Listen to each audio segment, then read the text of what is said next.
Faltando menos de 15 dias para os Jogos Olímpicos, o governo do Japão decretou estado de emergência e bateu o martelo, decidiu. Os eventos da competição não vão ter público. Eu converso sobre isso agora ao vivo com Demétrio Vecchioli, colunista do UOL. Tudo bom, Demétrio? Seja bem-vindo, boa tarde para você. Então, nada de público nessa Olimpíada de Tóquio, né? Nada de público. Essa decisão demorou a ser tomada, né? Desde que houve o adiamento dos jogos, discute-se se vai ter ou não vai ter público.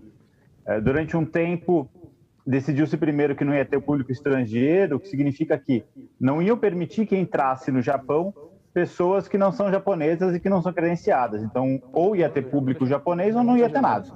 Depois, no último dia 20, foi decidido que sim, teria público japonês dentro de um limite de 50% das arenas e de um teto de 10 mil pessoas no estádio, o que significa que as competições de futebol e atletismo, principalmente, iam ter menos público do que cabia, menos da metade. E aí ontem foi decretado estado de emergência, hoje foi decretado, ontem já sabia que aconteceria, hoje foi decretado, e aí na prática também foi decidido que não ia ter público, nem público japonês, o que significa que as arquibancadas vão estar vazias na Olimpíada. Não vai ter ninguém, nem japonês, nem visitante, só vai ter gente trabalhando, só os credenciados, imprensa, árbitros, staff, os atletas, obviamente, mas ninguém sentado nas arquibancadas para torcer. Os atletas vão ter que competir sem o apoio de gente por perto. Ô Demétrio, como é que o Brasil chega para essa Olimpíada? A gente sabe que muitos atletas tiveram treinos comprometidos, não é? Então é uma situação diferente para essa Olimpíada por conta da pandemia. O que a gente pode esperar? Tem como fazer uma previsão de medalhas, algo nesse sentido, ou é tudo muito imprevisível mesmo? É tudo muito imprevisível, porque vai de caso a caso. A gente noticiou na semana passada, por exemplo, semana retrasada, o caso do Darlan Romani.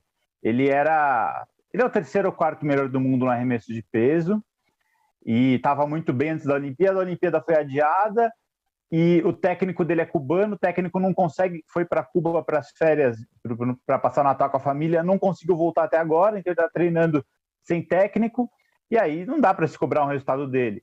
Por outro lado, tem atletas brasileiros que cresceram muito durante a pandemia por uma série de razões. O Gabriel Medina, que está se discutindo a questão de credencial, ele está fazendo uma ótima temporada. Cresceu no momento de pandemia, porque na pandemia encontrou uma namorada e deu certo, isso está fazendo bem esportivamente para ele. Vai de atleta a atleta e vai também de como cada um vai reagir a esse cenário. Há uma preocupação de... Imagina você fazer teste todo dia e todo dia... O problema não é enfiarem um cotonete todo dia no seu nariz, é a hora que tiram, você imaginar que aquilo pode te tirar da Olimpíada. Então, todo dia, a sua carreira está colocada em risco. Isso é uma tensão psicológica muito grande que os atletas vão ter que lidar na Olimpíada e só lá a gente vai descobrir como cada um vai lidar com isso. Ô Demétrio, eu vi aqui na tua coluna, você citou o Gabriel Medina, que a esposa dele, não é? A Yasmin, é isso? Yasmin Brunet, ela teve uma desavença com o Kobe, né? Como é que foi isso? Na verdade, é uma desavença do Medina. Ontem ela falou pelos stories do Instagram dela, depois o Medina também postou no próprio stories. Parecia ela subindo um pouco o tom, porque fica feio pro Medina subir o tom dessa forma, ainda que ele já tivesse falado de forma dura. O que acontece é que normalmente, no judô, por exemplo, existe uma comissão técnica e aí vai para a Olimpíada a comissão técnica do judô e não os treinadores individuais de cada atleta. O surf, a Confederação de Surf é uma bagunça, então eles não têm um técnico, não têm um comando. Então eles permitiram que cada atleta levasse o seu próprio staff. E aí eram duas pessoas, transformou em uma. O Medina tem historicamente como técnico o próprio padrasto. Só que aí, por causa da Yasmin, por causa dele, ele brigou com o padrasto, com a mãe, e rompeu essa relação. No começo do ano, ele contratou um técnico australiano, Andy King, e disse para o Kobe, eu vou levar esse cara. O Kobe falou, beleza. Ele começou a viajar com a Yasmin e falou, eu quero levar a Yasmin. E o Kobe falou, não, a Yasmin não é seu staff, ela é sua esposa, ela te ajuda, ela faz cozinha para você, te dá colo, igual a Yasmin disse, quando ele chora, ela que dá colo. mas ela não é seu staff, ela não trabalha para você, ela é sua esposa. Ela viajou uma primeira competição de surf dela em janeiro. E aí o Medina falou, não, mas eu quero levar. E o Kobe falou, mas não pode. E aí, desde então, ele está batendo de frente com o Kobe, reclamando que ele quer uma credencial para Yasmin. Essa semana ele descobriu que não adianta o choro dele, a Yasmin não vai.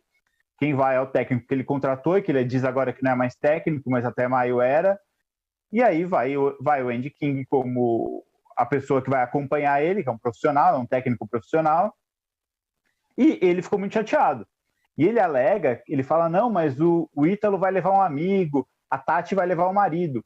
Esse amigo é um surfista, videomaker, que é especialista em ondas. O cara olha a onda e fala, ó, tá vindo de lá, vai mudar.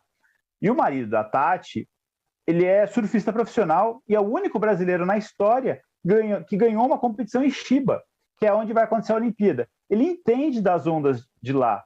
São pessoas que trabalham com surf, que não é o caso da Yasmin.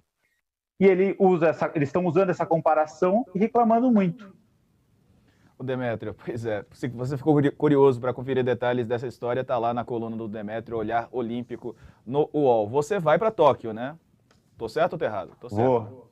Como é que tá a expectativa? Tem alguma preparação especial? É a primeira Olimpíada que tu vai? Não, né? Já foi a outras. Só para contar como é que... É a minha segunda. Como é que é? Diferente em meio à pandemia, né? A gente está vivenciando a pandemia ainda. Vai ser uma Olimpíada muito curiosa, assim, porque vai ser uma Olimpíada onde o trabalho vai ser muito restrito. A gente não pode chegar perto dos atletas, a gente não vai ter liberdade. Se tivesse público, a gente não ia poder entrevistar o público. A gente só pode se locomover com o ônibus oficial, então a gente não pode nem pegar metrô. Então a gente meio que não pode decidir para onde a gente vai. Só pode dentro dos horários, etc. Vai ser uma Olimpíada diferente, o UOL vai fazer uma grande cobertura. A gente está indo com 5 repórteres. Eu, a Domitila, que apresenta o UOL Sport News, acho que toda terça, quarta e quinta, né, às 9, aqui no canal UOL. Vai a Bia, vai o Felipe e o Adriano, a gente vai em 5 repórteres. A Domitila, a quinta, fazendo mais vídeo. E vamos fazer uma grande cobertura, muitos especiais já no ar. Hoje a gente publicou o nosso primeiro mangá olímpico, que é a história da Duda, do vôlei de praia, está na homepage do UOL. E de hoje em diante, vamos publicar muitos especiais, acompanhando dia a dia. Escrevo disso já faz 8 anos, trabalho com esporte olímpico. Para mim é mais fácil, tenho tudo na cabeça.